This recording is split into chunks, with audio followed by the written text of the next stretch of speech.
कार्यक्रमाचे अध्यक्ष माझे वडील बंधू डॉक्टर शरदचंद्र महाराज आणि आपण सर्व श्रोते संत सज्जन माता भगिनी, विशालनगर गृहनिर्माण संस्थेच्या वतीने आयोजित या व्याख्यानमालेच्या दुसऱ्या सत्राला आपण प्रारंभ करतो आहोत. छत्रपती शिवाजी महाराज धर्म आणि नीती या संबंधातला आपला विचार चालू आहे. काल आपण दोन महत्त्वाच्या विषयांना स्पर्श करून पुढे आलेलो आहोत की छत्रपती शिवाजी महाराजांची अलौकिकता जेव्हा आपण अंतःकरणातून मान्य करतो तेव्हा दुर्दैवाने त्यांच्या जीवनामध्ये त्यांनी जे अत्यंत महत्त्वाचे निर्णय घेतले त्या निर्णयाच्या मागे त्यांची धोरणी दृष्टी, दूरदृष्टी, मुत्सद्देगिरी वगैरे जे काही सर्व गुण होते त्या गुणांचा आपण विसर पाडून घेत असतो. कारण एकदा अलौकिकता स्वीकारली की त्या व्यक्तीच्या संबंधानं कर्तुम अकर्तुम अन्यथा कर्तुम असं सामर्थ्य अपरिहार्यपणे आपण त्याच्यावर लादत असतो. मग मनुष्य एकदा अलौकिक आहे असं माणसाला वाटायला लागला की मग त्यांनी काहीही केलं तरीसुद्धा हे त्याच्या ठिकाणी कळलं गेलंच पाहिजे, एवढं सामर्थ्य त्याच्या ठिकाणी असलंच पाहिजे असं आपण म्हणतो आणि दुर्दैवाने तिथूनच आपला त्या व्यक्तीशी संबंध तुटून जातो. म्हणून अलौकिकता स्वीकारताना सुद्धा ती अलौकिकता ज्या हेतूने निर्माण झालेली आहे त्या हेतूशी बांधिलकी आपण ठेवली पाहिजे. या विषयाचं चिंतन काल एक मुद्दा म्हणून, प्रस्तावना म्हणून आपण काल करून आलो आणि धर्माचा थोडासा विचार काल आपण करून आलो. धर्म म्हणजे काय, धर्माचं काय सूत्र आहे आणि धर्माचा आणि नीतीचा विचार करत असताना एक सूत्र आपण या व्याख्यानमालेच्या मध्यवर्ती ठेवलेलं आहे. ते म्हणजे भगवंताचा धर्म आणि संतांची नीती या दोन्हीचा उत्तम समन्वय म्हणजे शिवाजी राजांचं जीवन आहे असं काल आपण बोललो होतो. तेच आपल्या व्याख्यानाचं मूलभूत असं सूत्र आहे आणि त्याच अनुषंगानं मी आज थोडासा पुढचा विचार आपल्यासमोर ठेवणार आहे. छत्रपती शिवाजी राजांनी आपल्या जीवनामध्ये धर्माचं आचरण केलं. छत्रपती शिवाजी महाराजांनी जो धर्म ज्या काळामध्ये त्यांना प्राप्त झाला त्या कर्तव्याचं त्या धर्माचं अतिशय निष्ठेने पालन केलं असं आपल्याला त्यांच्या चरित्रामधून दिसून येते. त्यांनी आपला पुत्र धर्म यथायोग्य पद्धतीनं पार पाडला. ज्या वेळेला शहाजीराजांना अटक झाली त्यावेळेला वाटेल ती किंमत देऊन छत्रपतींनी आपल्या पितृचरणांची बंधमुक्तता केली. हा त्यांचा पुत्रधर्म त्यांनी यथार्थरितीनं निभावला. पित्याचा धर्म म्हणून जो होता तो धर्म त्यांनी यथार्थतेने निभावला. पतीचा म्हणून जो धर्म होता तो धर्म यथार्थतेने त्यांनी निभावला. ज्या धर्माचं ज्या वेळेला त्यांना कर्तव्य अवश्य वाटलं त्या धर्माचं पालन त्यांनी त्या काळामध्ये त्या पद्धतीनं आणि यथायोग्य रीतीनं पूर्णत्वाला नेलेलं आपल्याला त्यांच्या जीवनामध्ये पाहता येतं. हे सगळं करत असताना एक पुत्र म्हणून, एक पिता म्हणून, एक पती म्हणून, एक बंधू म्हणून आणखीनही काही नाती जी शिवाजीराजांना आपल्याला जोडता येतील त्या सर्व नात्यांचा विचार धर्मभावनेतून करताना त्यांच्या चरित्रामध्ये आपल्याला असं दिसून येतं की ही सगळी नाती आणि हे सगळे धर्म निभावताना शिवाजी महाराजांना कुठेही कधीही एकदाही आपण राजे आहोत आणि आपला आणि रयतेचा काहीतरी निश्चित संबंध आहे याचा विसर पडलेला नाही. आणि म्हणून हे सगळे धर्म निभावताना काल आपण या संबंधामध्ये थोडासा असा विचार करून आलो आहोत की धर्म ही संकल्पना इतकी व्यापक आहे, इतकी संवेदनशील आहे आणि इतकी सखोल आहे की याचा विचार करत असताना केवळ तो शब्द घेऊन आपल्याला चालणार नाही, तर तो शब्द ज्या शब्दाशी जोडून आलेला आहे त्याचे मागचे पुढचे संदर्भ पाहून धर्म या शब्दाचं चिंतन केलं पाहिजे, या संकल्पनेचं चिंतन केलं पाहिजे असं काल आपण बोललो होतो. त्या दृष्टीनं शिवाजीराजांच्या जीवनचरित्रामध्ये जिथे जिथे धर्मपालन दिसतं तिथं जे आधीमाधीचे संबंध, मागेचे संबंध आलेले आहेत त्या संबंधांना अनुसरून त्यांनी धर्माचं पालन केलं.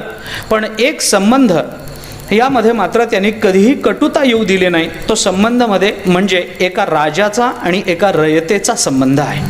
राजा आणि प्रजा याचा जो धर्माच्या दृष्टीनं संबंध स्थापित केला जातो त्या संबंधानं विचार केला तर शिवाजी महाराजांनी कधीही आपण राजे आहोत आणि समाजाशी वागताना, आपल्या प्रजेशी वागताना राजा म्हणून जे आपलं कर्तव्य आहे ते आपल्याला निष्ठेनं पार पाडावं लागणारच आहे याचा कधीही स्वतःला विसर पडू दिला नाही.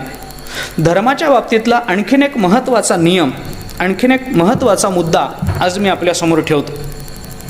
प्रत्येकाच्या जीवनामध्ये असे अनेकविध धर्म येतात आणि त्या त्या धर्माचं पालन त्या त्या व्यक्तीला कर्तव्य म्हणून करावं लागतं.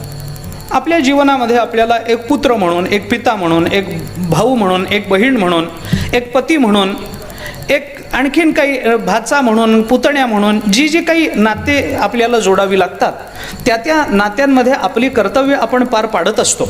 प्रश्न त्याचा नाही आहे. मला जो मुद्दा मांडायचा आहे तो त्याच्यापेक्षा थोडासा पुढचा मुद्दा असा आहे की जेव्हा अनेकविध धर्मांचा विचार जीवनामध्ये केला जातो त्यावेळेला माणसाची बुद्धी बऱ्याच वेळेला गोंधळून जाते, ज्याला आपण धर्मसंकट म्हणू, ज्याला आपण अशी विचित्र अवस्था असते की कुठलाही निर्णय घेणं हे त्यावेळेला आपल्या बुद्धी सामर्थ्याच्या बाहेरचं असतं. एक निर्णय घ्यावा असं म्हणावं तर कुठेतरी दोष उत्पन्न होतो, जशी अर्जुनाची अवस्था पहिल्या अध्यायामध्ये गीतेमध्ये झालेली आहे. कुठला निर्णय घ्यावा आपण, युद्ध करावं की करू नये, करू तर आपल्या भावंडांना मारावं लागेल, न करू तर आपल्या कर्तव्यापासून आपण विन्मुख होऊन जाऊ. मग युद्ध करावं की करू नये असं एक धर्मसंकट अर्जुनाच्या ठिकाणी निर्माण झालं. अर्जुन हा काही वेडा नाही, अर्जुन हा काही मूर्ख नाही, अर्जुनाला काही कळत नव्हतं असं समजायचं कारण नाही. अर्जुनाला सगळं कळत होतं. अर्जुनाची अडचण न समजणं ही नव्हती, अर्जुनाची अडचण सगळं समजल्यामुळे निर्णय घेता न येणं ही होती. न कळणं वेगळं आणि निर्णय घेता न येणं वेगळं. निर्णय न घेता येणं ही अडचण अनेकांची असू शकते. न कळता निर्णय घेणं याच्यापेक्षा कळून निर्णय न घेणं हे केव्हाही चांगलं असतं, हे केव्हाही बरं पडतं. मनुष्य न कळता जे निर्णय घेतो त्या निर्णयामध्ये काही निश्चित हाताला लागत नाही, पण कळून जेव्हा मनुष्य शांत बसतो त्यावेळेला त्याचा विचार तरी त्याला कुठेतरी एका विशिष्ट दिशेने प्रवृत्त करत असतो. अर्जुनाची नेमकी अडचण ही आहे की त्याला काय करावं आणि काय करू नये हे त्याला नेमकं कळलं नाही. म्हणून मग भगवंताला शरण जावं लागलं. मला अर्जुनाचा मुद्दा आपल्यासमोर ठेवायचा नाही, मला मुद्दा हा मांडायचा आहे की गीतेमध्ये अर्जुन हा तुमचं माझं प्रतिनिधित्व करतो. जसे अर्जुनाच्या जीवनामध्ये अशी अडचण निर्माण झाली तशी तुमच्या माझ्या जीवनामध्ये बहुतेक रोज निर्माण होते की काय करावं आणि काय करू नये. त्यावेळेला काही केलं तरी दोष दिसतात. असं वागू तरी दोष आहे, या बाजूने वागू तरी दोष आहे.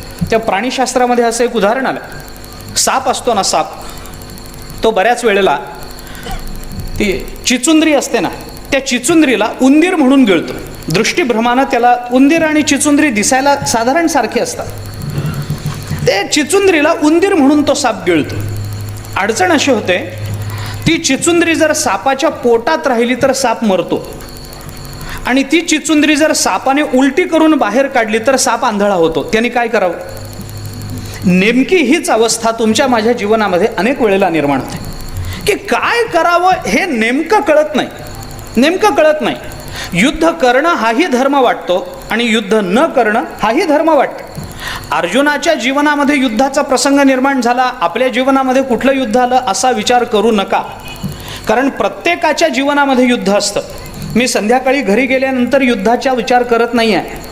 मी जो विचार आपल्याला सांगतोय, ज्या युद्धाचा विचार मी आपल्याला सांगतोय तो घरी गेल्यानंतर संध्याकाळी होतं ते म्हणत नाही मी.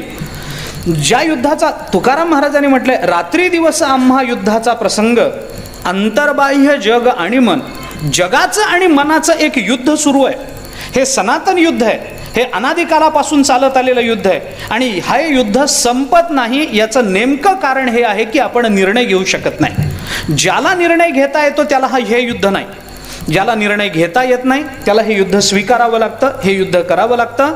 स्त्री असो, पुरुष असो, विद्वान असो, मूर्ख असो, लहान असो, मोठा असो, प्रत्येकाच्या अंतर्मनाचं आणि जगाचं युद्ध सनातन कालापासून चालू आहे. त्याच्यामध्ये अजूनपर्यंत खंड पडलेला नाही. आज तागायत ते युद्ध तसंच चालू आहे. म्हणून आपणही एका युद्धाकडे प्रवृत्त झालेलो आहोत. अर्जुनासारखी स्थिती आपली आहे.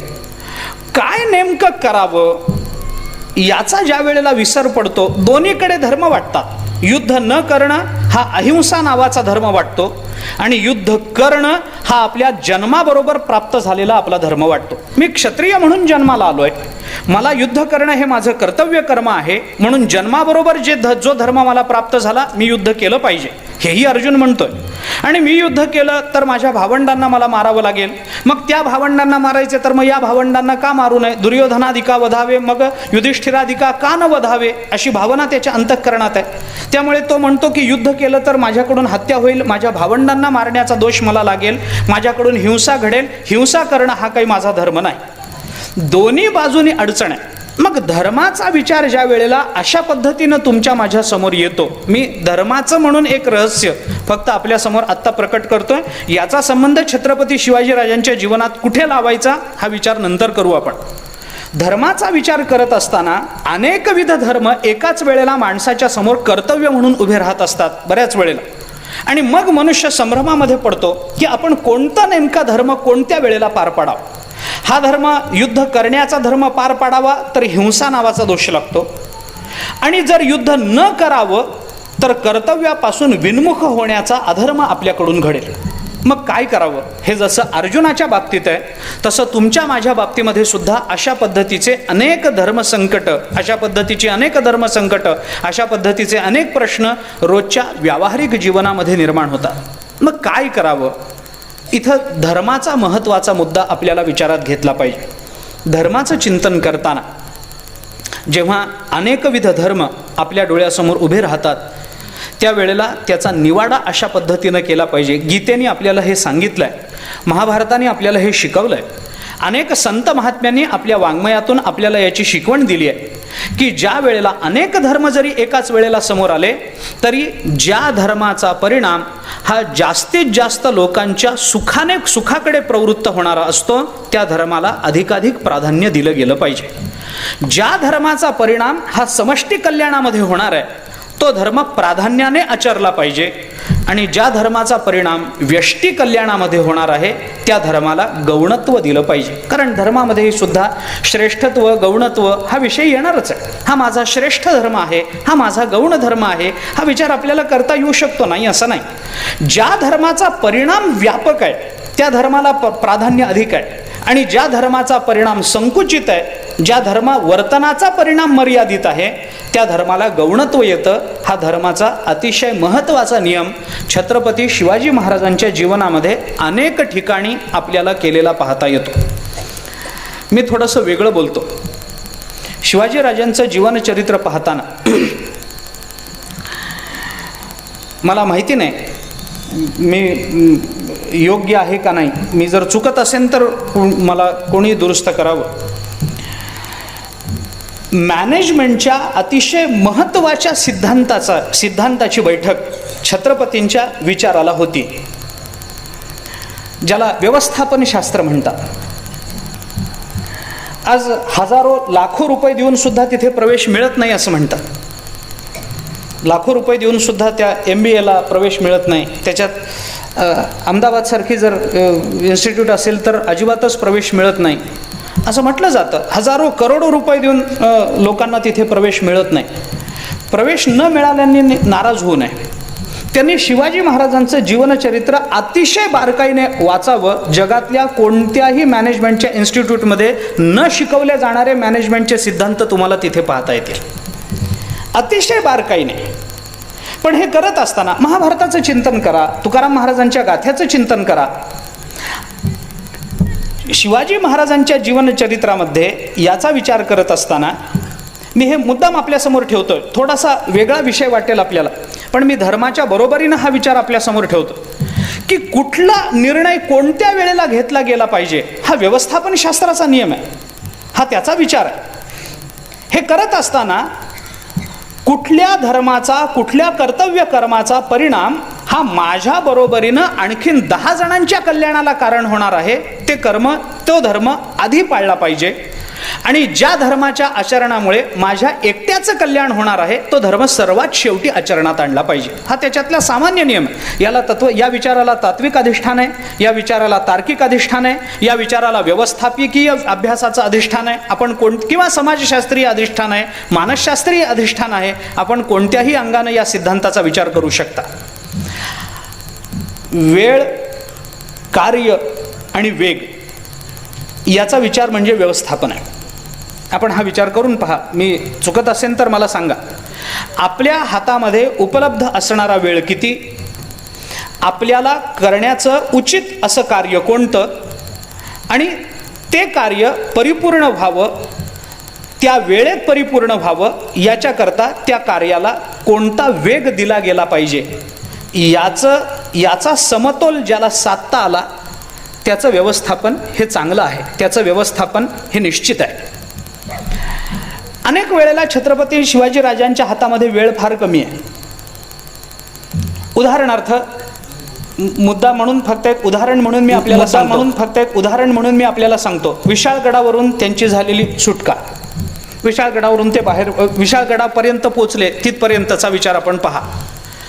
हा बाजीप्रभू देशपांडे, घोडखिंड या सगळ्या घटनाक्रमांचा जर आपण विचार करायला लागलो तर हातामध्ये उपलब्ध असणारा वेळ अत्यंत कमी, पार करायचं अंतर फार जास्त, आणि म्हणून त्या अंतराच्या परिपूर्णतेकरता कार्याला दिला गेलेला वेग याचा समतोल या घटनेमध्ये आपल्याला जर पाहता आला तर आपण हे पाहू शकता त्यावेळेला शिवाजी राजांनी कोणता धर्म आधी पाळला आणि कोणता धर्म नंतर ठेवला.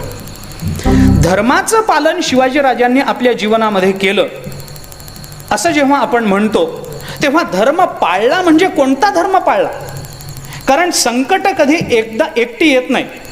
एकाच वेळेला अनेक संकट माणसावर आघात करत असतात आणि त्या संकटातून मार्ग काढत असताना ज्याची बुद्धीच कलुषित आहे, ज्याला नेहमीच टेबलाखालून व्यवहार करायची सवय लागलेली आहे, त्याला किती संकट आली तरी काही वाटत नाही. पण जो नैतिक आचरण करणारा आहे, ज्याला याची चाड आहे आणि ज्याला याची जाणीव आहे की आपण जर असे वागू तर आपल्या मागोमाग आपली प्रजा सुद्धा अशी वागेल, या पार्श्वभूमीवर कर्तव्य कर्माचं पालन करणारा कोणताही महापुरुष अनेक संकटांना एकाच वेळेला तोंड देत असला तरी सुद्धा प्रत्येक संकटातून काढण्याचा मार्ग हा नैतिकच असला पाहिजे, याचं बंधन तो स्वतःवर घालून घेत असतो. आणि म्हणून शिवाजी महाराजांच्या जीवनामध्ये एकाच वेळेला अनेक संकट आली, नाही असं नाही. अफजल खानाची स्वारी झाली त्यावेळेला अनेक संकट आली, एकाच वेळेला आली. औरंगजेबाची स्वारी झाली त्यावेळेला, शाहिस्तेखान ज्या वेळेला पुण्यामध्ये मुक्काम ठोकून बसला त्यावेळेला एक संकट नाही, अनेक संकट त्यांच्या जीवनामध्ये एकाच वेळेला आली. पण प्रत्येक संकटाला तोंड देत असताना त्यांनी जो विचार केला तो धर्मनिष्ठ विचार होता. तो धर्मनिष्ठ होता याचा अर्थ भगवंताशी संबंधित होता असा ढोबळ मी सांगणार नाही. हा ढोबळ अर्थ झाला. धर्मनिष्ठ विचार होता म्हणजे तो देवाशी जोडला गेलेला होता. त्यांनी देवावर आपला भार टाकला होता. तुका म्हणे घालू तयावरी भार, वाहू हा संसार देवापायी. ठीक आहे, पण देवावर भार घातला म्हणजे देवानीच सगळं केलं पाहिजे या विश्वासावर शिवाजी महाराज कधी अडून राहिले नाहीत. आपण हेही ध्यानात घेतलं पाहिजे. म्हणून मी म्हटलं की त्यांनी धर्मनिष्ठ जीवन निर्णय घेतले याचा अर्थ देवावर सगळा भार घातला असं मला म्हणायचं नाही. धर्मनिष्ठ निर्णय घेतले याचा अर्थ आपण अमुक एक कर्म केलं तर त्या कर्माचा होणारा परिणाम हा व्यष्टी कल्याणार्थ आहे का समष्टी कल्याणार्थ आहे याचा अतिशय बारीक आणि सारासार विचार शिवाजी महाराजांनी आपल्या जीवनामध्ये केला. आणि म्हणून आजही शिवाजी महाराजांनी घेतलेल्या कोणत्याही निर्णयाबद्दल हा निर्णय घेतला नसता तर बरं झालं असतं असं म्हणायची पाळी आलेली नाही. आपल्या जीवनामध्ये हे अनेक वेळेला झालेलं. माणसं कृती करतात, त्याचे परिणाम भोगतात आणि ज्या वेळेला ते परिणाम दुःख द्यायला लागतात त्यावेळेला मनुष्य मग नंतर असं म्हणतो त्यावेळेला असा निर्णय घेतला नसता तर बरं झालं असतं. पण वेळ हातातून निघून गेलेली असते. एकदा वेळ गेल्यानंतर काही उपयोग नाही. पोट बिघडल्यानंतर मी रात्री जेवलो नसतो तर बरं झालं असतं हे म्हणण्यात काही अर्थ नाही. तुम्ही रात्री जेवला नसता तर आता वेळ निघून गेली, आता पोट बिघडलंय, आता पुढे काय करायचं हे लक्षात घेतलं पाहिजे. मी काय करायला पाहिजे होतं याचा विचार करून विनाकारण वेळ व्यर्थ वाया घालवण्यात अर्थ नसतो. झालं, मागे घडलं ते घडून गेलंय. भूतकाळाला एका विशिष्ट मर्यादेपर्यंत आपल्या जीवनामध्ये पुढे येऊ द्यावं. पुढे अशा चुका घडू नयेत एवढ्या पुरताच भूतकाळाचा विचार असतो. त्याच्या पुढे भूतकाळाला फार पुढे येऊ देऊ नये. कारण भूतकाळ ह्या असा गमतीचा काळ आहे की जो माणसाला कधीही सुख देत नाही. माझी भाषा कदाचित कुणाला पटेल न पटेल, पण भूतकाळ ही अशी गमतीची गोष्ट आहे की माणसाला भूतकाळ कधीही सुख देत नसतो. मी आपल्याला साधं उदाहरण सांगतो. ज्यांचा भूतकाळ अतिशय वैभव संपन्न अवस्थेमध्ये गेला ती माणसं सांगतात, महाराज एकेकाळी आमच्या घरामध्ये सोन्याचा धूर निघत होता, म्हणजे आज आम्ही कफल्लक आहोत हा त्याचा सरळ अर्थ. एकेकाळी आमच्या घरामध्ये फार संपन्नता होती, 15-15, 20-20 नोकर आमच्या घरामध्ये राबत होते आमच्या घरामध्ये असं होतं, एवढं दूध दुभतं होतं, हा असा वाडा होता, तसं होतं, असं होतं, अमुक होतं, सोन्याचा धूर निघत होता, घरामध्ये इतके दागिने होते, अमुक होते. तो काळच वेगळा होता. जाऊ द्या, गेलं सगळं. म्हणजे भूतकाळाचं स्मरण करून वर्तमानात दुःख आहे. आणि ज्या माणसांना वर्तमानात संपन्न अवस्था प्राप्त झाली, तीही माणसं रडत हेच सांगतात, महाराज आज एवढं सगळं कोट्याधीश मी दिसतोय तुम्हाला, पण एक काळ असा होता मी फुटपाथवर राहून जगलोय हो. म्हणजे भूतकाळाचं स्मरण केलं आणि पुन्हा दुःख आहे. भूतकाळ ही गोष्टच अशी गमतीची आहे की ती माणसाला समाधान देत नाही. म्हणून भूतकाळाचा प्रवेश आपल्या जीवनातला एका मर्यादित अवस्थेपर्यंत राहावा, की गतकालीन चुका, गतकाळात झालेल्या चुका या पुन्हा आपल्याकडून घडू नयेत, इतक्यापुरतंच भूतकाळाचं स्मरण करायचं असतं. शिवाजीराजांच्या जीवनामध्ये त्यांनी भूतकाळाचा विचार करत फार वेळ वाया घालवलाय. आपण काय करायला पाहिजे होतं, आपण कसं वागायला पाहिजे होतं, असं केलं होतं का नव्हतं, हा विचार शिवाजीराजांच्या जीवनचरित्रामध्ये कोणत्याही इतिहासकाराने लिहून ठेवलेला. शिवाजीराजांची दृष्टी ही नेहमी भविष्यावर राहील. भविष्यावर दृष्टी ठेवून वर्तमानात जो निर्णय घेतो त्याचा भूतकाळ कसाही असला तरी त्याचा भविष्यकाळ मात्र सुखसंपन्न होतो. असाच नियम आपल्याला जगतामध्ये पाहता येतो. शिवाजीराजांच्या जीवनामध्ये नेमकं हे दृष्टी नेहमी भविष्यावर आहे आणि कर्तव्याचं चिंतन मात्र वर्तमान काळातलं आहे. मला काळाचा विचार आपल्यासमोर ठेवायचा नाही आहे, पण काळाचा विचार मी एवढ्याकरता आपल्यासमोर मांडलेला आहे की भविष्याकडे दृष्टी ठेवताना धर्माच्या परिणामाचा विचार करावा लागतो आणि वर्तमानात कर्म करत असताना धर्माच्या कृतिशीलतेचा विचार करावा लागतो. धर्माची कृती, धर्माच्या संबंधानं निर्माण होणारी कृती आणि धर्मातून प्राप्त होणारा परिणाम या दोन्हीचाही समन्वय ज्याला आपल्या जीवनामध्ये उत्तम रीतीनं साधता आला, असं उदाहरण जर आपल्या महाराष्ट्रातल्या इतिहासात पाहायचं असेल तर फक्त एकमेव उदाहरण पाहता येतं, ते म्हणजे छत्रपती शिवाजीराजांचं आहे. आपण केलेल्या कर्माच्या बाबतीत कधी त्यांना दुःख करायची पाळी आली नाही. आपण हे केलं नसतं तर बरं झालं असतं. शिवाजीराजांना असं कधी वाटलं नाही की अफजल खानाला मारलं नसतं तर बरं झालं असतं, कशाला आपण हिंसा केली, कशाकरता आपण विनाकारण वेळ व्यर्थ वाया घालवला, त्याच्याशी गोड बोलून किंवा त्याला असं झुलवत ठेवून जर आपण दिवस काढले असते तर कंटाळून एखाद दिवशी तो निघून गेला असता. असं झालं नाही. त्यांना कधी याचं वाईट वाटलं नाही. कधी आपण हे करायला नको होतं, हा निर्णय घ्यायला नको होता, असं कधीही वाटलं नाही. कारण ज्या वेळेला त्यांनी तो निर्णय घेतला त्यावेळेला जो धर्माचा विचार त्यांनी आपल्या जीवनामध्ये केला त्या धर्माच्या कृतीचा होणारा परिणाम हा समष्टी कल्याणार्थ असला पाहिजे, हाच विचार त्यांनी केला. आणि धर्मातून प्राप्त होणाऱ्या, मी आणखीन स्पष्ट करतो, धर्मातून प्राप्त होणाऱ्या परिणामाची व्यापकता जेवढी अधिक असते तेवढा तो धर्म अधिकाधिक श्रेयस्कर आणि प्राधान्यानं जगावा लागतो. आणि या दृष्टीनं शिवाजी महाराजांचं जीवन आपण थोडंसं बारकाईनं अभ्यासा, म्हणजे त्यांच्या जीवनामध्ये धर्माचं स्थान काय आहे हे आपल्याला सहजतेनं कळून येईल. शिवाजी महाराजांनी आपल्या जीवनामध्ये धर्माचं आचरण केलं असं आपण म्हणतो. त्यावेळेला आणखीन काही गोष्टींचा विचार आपल्याला करावा लागेल. धर्माचं पालन करत असताना कोणत्या पद्धतीनं करायचं हा एक महत्त्वाचा विचार आहे. आता धर्माचं पालन करत असताना दोन भूमिका आहेत. म्हणून मी आपल्याला पुन्हा एकदा सूत्राची आठवण करून देतो. भगवंताचा धर्म आणि संतांची नीती यांचा समन्वय म्हणजे शिवाजी महाराजांचं जीवन. असं ज्या वेळेला आपण बोलतो त्यावेळेला भगवंताचा धर्म असं म्हणत असताना या धर्माची दोन अंग आपल्याला विचारात घ्यावी लागतात. भगवंताचा धर्म दोन प्रकारचा आहे. जगद्गुरु शंकराचार्याने गीता भाष्याच्या सुरुवातीला धर्माचा विचार करत असताना या धर्माची दोन अंग आपल्यासमोर मांडली आहेत, जी ज्ञानेश्वरीतूनही प्रकट होतात, जी गीतेच्या अन्य ठिकाणमधूनही प्रकट होतात, कारण ती गीतेतच सांगितलेली आहे. ती दोन अंग म्हणजे एक त्याचं अंग, धर्माचं एक अंग आहे तो प्रवृत्ती धर्म आहे आणि दुसरं धर्माचं अंग आहे ते निवृत्ती धर्माचं आहे. प्रवृत्ती धर्म आणि निवृत्ती धर्म अशा दोन पद्धतीच्या धर्माचं चिंतन आपल्याला बारकाईनं करावं लागेल. शिवाजी महाराजांच्या जीवनामध्ये धर्माचं पालन त्यांनी अपरिहार्यतेनं केलं. धर्म त्यांच्या जीवनाचं अविभाज्य अंग आहे असं म्हणतो. त्यावेळेला प्रवृत्ती धर्म का निवृत्ती धर्म असा प्रश्न कुणाच्याही मनात येऊ नये.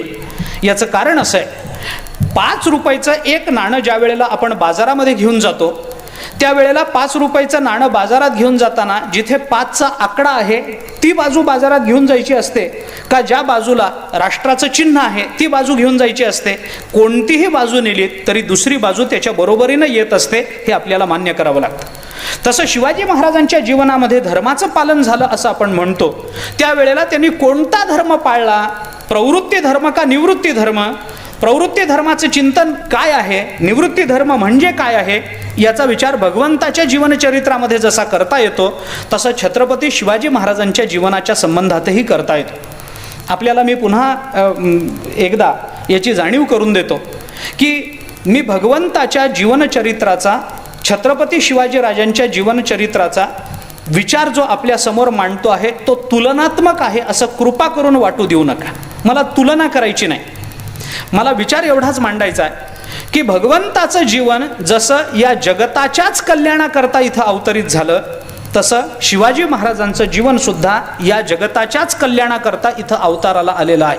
एवढाच विचार मला दोघांच्या समन्वयात्मक भूमिकेतून आपल्यासमोर मांडायचा. मला तुलना नाही करायची. पण भगवंताच्या जीवनामध्ये प्रवृत्ती निवृत्ती धर्म दिसून येतात, कारण नंतरच्या संतांनी तसं ते दाखवून दिलंय की हा भगवंताचा प्रवृत्ती धर्म आहे, हा भगवंताचा निवृत्ती धर्म आहे. तसं शिवाजी महाराजांच्या जीवनाचा अभ्यास करताना कोणत्या अभ्यासकांनी आत्तापर्यंत तरी असं मांडलेलं माझ्या वाचनात नाही. कदाचित माझं वाचन मर्यादित असू शकेल, पण हा शिवाजी महाराजांचा प्रवृत्ती धर्म आहे, हा शिवाजी महाराजांचा निवृत्ती धर्म आहे, अशा पद्धतीची मांडणी कुणी केली नाही. कारण दुर्दैवाने, मी दुर्दैवाने हा शब्द जाणीवपूर्वक वापरतो, दुर्दैवाने लोक शिवाजी महाराजांना माणूसच समजतात. हे फार मोठं दुर्दैव. शिवाजी महाराज हे माणूस नव्हते. तुमच्या माझ्यासारखे माणूस म्हणून ते जन्माला आलेले नाहीत. शिवाजी महाराज हा अवतारच आहे असं मला वाटतं. मी माझी भूमिका आपल्यासमोर मांडतो. भगवंतानी गीतेमध्ये असं म्हटलंय की मला लोक माणूस समजतात, ते लोक मूर्ख असतात. भगवंतानीच म्हटलं. मनुष्य धर्माच्या मर्यादा लोकांनी 9व्या अध्यायामध्ये चिंतन आहे. लोकांनी मनुष्य म्हणून लोक माझ्याकडे पाहतात आणि मनुष्य म्हणून माझ्याशी व्यवहार करतात, ते मूढ आहेत, मूर्ख आहेत. अवजानन्ति मां मूढा मानुषीं तनुमाश्रितम 9व्या अध्यायामध्ये विचार आहे. मला जाणत नाहीत, ते मूर्ख लोक आहेत, त्यांना कळत नाही. शिवाजी महाराजांच्या जीवनाच्या संदर्भातही जे कोणी शिवाजी महाराजांना माणूस म्हणून मनुष्यत्वाच्या मर्यादा लावत असतील, भगवंताच्या भाषेत मला असं वाटतं की त्यांना हे शिवाजी महाराज खऱ्या अर्थाने कळलेच नाही. त्यांची अलौकिकता ज्या वेळेला स्वीकारावी लागते त्याच वेळेला त्यांच्या कार्याविषयी आपलं बोट तोंडात गेल्याशिवाय राहत नाही, इतकी आश्चर्यकारकता आपल्या दृष्टीला पडल्याशिवाय राहत नाही. अलौकिकता आणि त्याच वेळेला त्यांच्या कार्याची मीमांसा करत असताना निर्माण झालेली आश्चर्यकारकता, या दोन्ही गोष्टी एकाच वेळेला आपल्या मनामध्ये चालू राहतात. भगवान श्रीकृष्णाच्या जीवनामध्ये कसं आहे, भगवंतानी गोवर्धन पर्वत उचलला, अलौकिक आहे, पण याचं फार आश्चर्य आता वाटत नाही. भगवंतानी गोवर्धन पर्वत उचलला, हा ठीक आहे उचलला, पुढं काय? सगळ्यांना त्याच्यामुळे आश्रय मिळाला. सगळे त्या गोवर्धन पर्वताखाली गेले आणि मग भगवंताने सुदर्शन चक्राला आज्ञा दिली आणि मग ते फिरत राहिलं आणि मग तो पाऊस थांबला वगैरे, पाणी आत आलं नाही वगैरे वगैरे. माणूस ऐकून घेतो, वा वा, भगवान श्रीकृष्ण म्हणजे काय, अलौकिक. म्हणजे याचा अर्थ असा आहे की असं जर काही झालं तर आपल्याला असं काही करता येणार नाही, आपण बुडून मरायचं, एवढाच विचार असतो. असं कधी कुणाला वाटत नाही की भगवंतानी हे सगळं केलं, याच्यामध्ये भगवंताचा हेतू काय, भगवंतानी हे कोणत्या भूमिकेतून केलं. खरंच असा जर प्रसंग आपल्या जीवनामध्ये निर्माण झाला तर भगवंतासारखे शुद्ध हेतू आपल्या डोळ्यासमोर ठेवून निदान त्या पद्धतीची भूमिका तरी आपल्याला घेता येईल का, याचा विचार आपण करत नाही. कारण अलौकिक व्यक्तिमत्वांशी आपण आपली नाळ तोडून टाकलेली असते. आपण त्यांचा विचार आपल्या जीवनामध्ये करत नाही. माणसं परमार्थाचा विचार करताना मला बऱ्याच लोकांनी हे सांगितलं, समाजशास्त्राचा, किंवा मी जरा शब्द जपून वापरतो तरी वापरतो, समाजवादी जे लोक, मी मुद्दाम हा शब्द वापरतो, समाजवादी अशी जी मंडळी आहेत ती आम्हाला नेहमी सांगतात, काय अध्यात्म म्हणता हो तुम्ही, जोपर्यंत तुमचं अध्यात्म आचरणात येत नाही ना तोपर्यंत अध्यात्माला काही अर्थ नाही. आज मी हेच आपल्या समोर मांडतो की शिवाजी महाराज तुम्ही काय म्हणता, जोपर्यंत शिवाजी महाराज आपल्या व्यवहारात येत नाहीत तोपर्यंत शिवाजी महाराज कळले असं म्हणण्याचा दावा कोणी करू नये. कुणाच्या जीवनामध्ये शिवाजी महाराज खऱ्या अर्थाने दिसून आले, या माणसाने शिवाजी महाराजांच्या जीवनाचा अभ्यास केलेला आहे. कशावरून? कारण याच्या जीवनात संकट निर्माण झालं त्यावेळेला शिवाजी महाराजांचा आदर्श डोळ्यासमोर ठेवून त्याच पद्धतीची भूमिका त्यांनी आपल्या आचरणात आणली म्हणून, असं म्हणण्याचं एक तरी उदाहरण मला दिसावं. पण तसं दिसत नाही का? कारण त्यांची अलौकिकता मानून आपण त्यांच्याबरोबरची आपली नाळ तोडून टाकलेली आहे म्हणून, दुसरं काही कारण नाही. मी पुन्हा कालचा विषय आपल्या डोळ्यासमोर मुद्दा मांडून दिला एवढ्याकरता की धर्माचा विचार करताना मला हे सगळं आपल्यासमोर मांडायचं. प्रवृत्ती धर्म आणि निवृत्ती धर्म अशा दोन पद्धतीच्या धर्माचा विचार गीतेने सांगितला. छत्रपती शिवाजीराजांच्या जीवनामध्ये प्रवृत्ती धर्मही दिसून येतो आणि तेवढ्याच निष्ठेने आचरणात आलेला निवृत्ती धर्मही दिसून येतो. निवृत्ती धर्म हे आळशीपणाचं काम नाही. प्रवृत्ती धर्म हा जसा प्रवृत्तीकडे प्रवृत्त होणारा आहे, तसा निवृत्ती धर्म हा प्रवृत्तीकडे प्रवृत्त होणारा नाही अशी व्यर्थ जाहिरात लोकांनी केली. असं नाही आहे. औदासीन्य हे सुद्धा करणीय आहे, हे लक्षात घेतलं पाहिजे. प्रवृत्ती धर्म कोणता आणि निवृत्ती धर्म कोणता? मी भगवंताच्या संबंधानं सांगतो आणि मग शिवाजीराजांच्या इकडे येतो. भगवंताचा अवतार या पृथ्वी तलावर होतो. का होतो आपल्याला सर्वांना माहिती आहे. यदा यदा ही धर्मस्य ग्लानिर्भवति भारत अभ्युत्थानम धर्मस्य तदात्मानं सृजाम्यहं परित्राणाय साधूनां विनाशाय च दुष्कृतां धर्मसंस्थापनार्थाय संभवामि युगे युगे. भगवंताच्या अवताराची मीमांसा